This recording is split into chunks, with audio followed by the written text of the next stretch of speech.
చైల్డ్హుడ్లో freedom, అడల్ట్హుడ్లో choice. చిన్నప్పుడు మనకి pocket money లేదు, కానీ ఫ్రీడమ్ ఎక్కువ ఉండేది. ఇప్పుడు మనీ కొంచెం ఉంది, కానీ ఫ్రీడమ్ ఎక్కడా?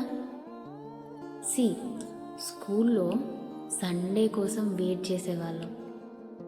ఫ్రెండ్స్తో క్రికెట్ ఆడాలి, టీవీ చూడాలి, బయట తిరగాలి. సైకిల్ మీద ఫ్రెండ్స్తో తిరిగే అసలు ఆ ఫీలింగ్, ఆ హ్యాపీనెస్ అది వేరు, అంతే.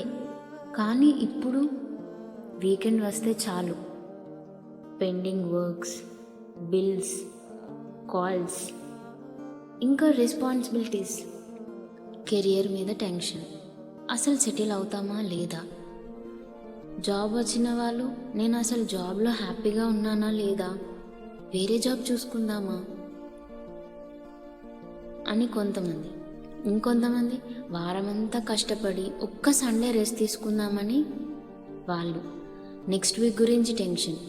అప్పుడు మనం పెద్దయ్యాక ఫుల్ ఫ్రీడమ్ ఉంటుంది అనుకుంటాం, కానీ అడల్ట్హుడ్లో అర్థమైంది ఫ్రీడమ్ అంటే ఏజ్ పెరగడం కాదు, మన టైంని, మన డెసిషన్స్ని, మన లైఫ్ని మనం ఎంత కంట్రోల్ చేస్తున్నాం అనేదే ఇంపార్టెంట్.